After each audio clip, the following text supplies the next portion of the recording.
à vous. Aujourd'hui, tous les chemins mènent à vous ont pris la direction de l'extrême nord de la Charente-Maritime. Nous sommes à 20 km de La Rochelle.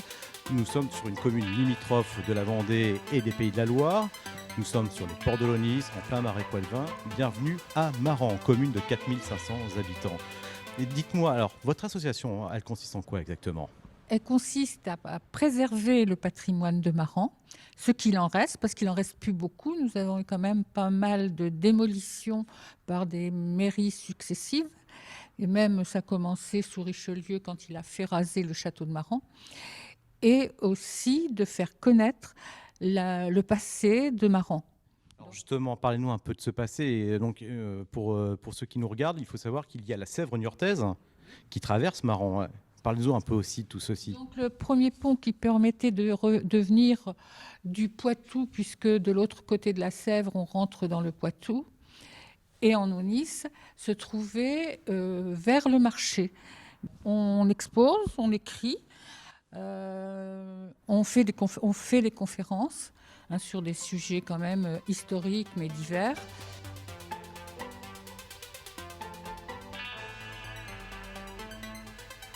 Avec Hélène, on a décidé de se mouiller pour vous montrer une particularité. La poule de Maran est née au fil des siècles dans les fermes de Maran sur les bords des canaux, donc sélectionnée par les fermières.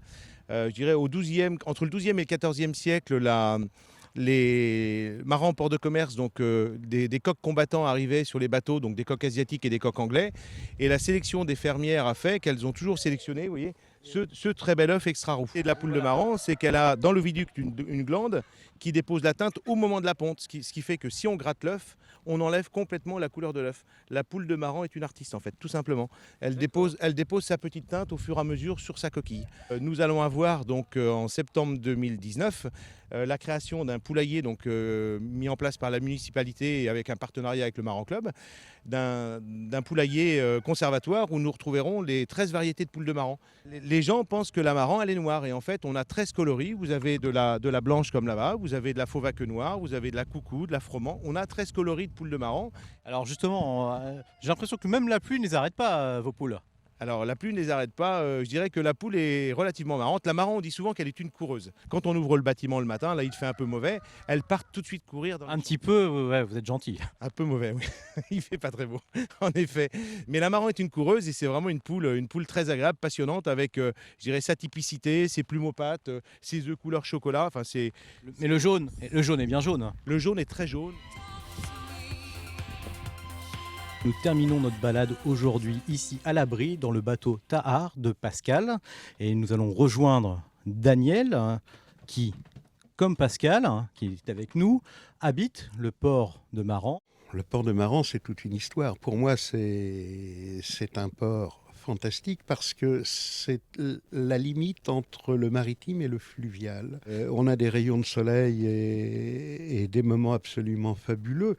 Aujourd'hui, ce n'est pas le cas, hélas. Enfin, moi, j'y trouve un attachement très profond et depuis maintenant plus de 20 ans, j'essaie d'y rester le plus longtemps possible car c'est mon havre de paix. Vous êtes combien d'habitants à l'année ? Nous sommes environ 7. 7 bateaux sont occupés sur le port de Maran l'hiver.